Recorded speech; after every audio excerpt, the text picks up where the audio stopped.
అంగరంగ వైభవంగా జరగాల్సిన దేవర ప్రీ రిలీజ్ ఈవెంట్ క్యాన్సిల్ అయింది. అంచనాకు మించి తరలివచ్చిన ఎన్టీఆర్ అభిమానుల్ని కంట్రోల్ చేయలేక పోలీసులు చేతులెత్తేశారు. చివరి వరకు అభిమానుల్ని కంట్రోల్ చేసి ఈవెంట్ నిర్వహిద్దాం అనుకున్నా అది సాధ్యం కాలేదు. అభిమానుల్ని బయటకు పంపించేసి కేవలం చిత్ర బృందంతోనే ఈవెంట్ నిర్వహిద్దాం అనుకున్నా వీలు కాలేదు. చివరికి ఈవెంట్ ని రద్దు చేయాల్సి వచ్చింది.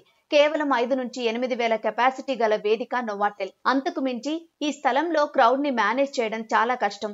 అలాంటిది ఈ ఈవెంట్ కు దాదాపు 20,000 మంది అభిమానులు వచ్చేశారు.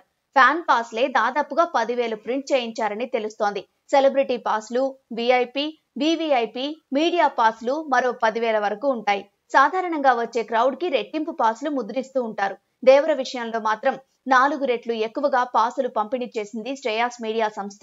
అయితే ఎన్టీఆర్ మీద అభిమానమో దేవరకు ఉన్న క్రేజ్ వల్లో తెలీదు కానీ సభాస్థలానికి దాదాపుగా 20,000 మంది అభిమానులు వచ్చేశారు. ముందుగా అభిమానుల్ని వివిఐపీలను, విఐపీలను లోపలికి పంపించారు.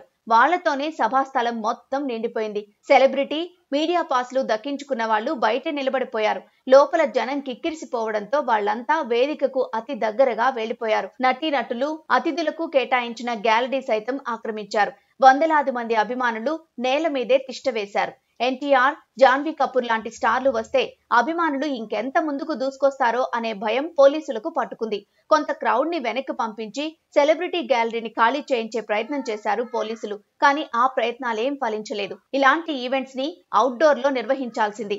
అందుకు కావలసినన్ని వేదికలు కూడా అందుబాటులో ఉన్నాయి. ఎన్టీఆర్ అభిమానులు వేలాదిగా తరలివస్తారని తెలిసి కూడా నోవాటెల్ లాంటి వేదికను ఎంచుకోవడంలో నిర్వాహకుల వైఫల్యం కనిపిస్తోంది. దేవర ఈవెంట్ క్యాన్సిల్ అవ్వడం అభిమానుల్నే కాదు చిత్ర బృందాన్ని తీవ్ర నిరాశపరిచింది. ఎన్టీఆర్ అమెరికా వెళ్లడంతో ఇక మళ్లీ ప్రీ రిలీజ్ ఈవెంట్ నిర్వహించడం అసాధ్యం. కనీసం హైదరాబాద్ లో ఓ ఈవెంట్ పెట్టాలన్నా ఎన్టీఆర్ అందుబాటులో ఉండకపోవచ్చు.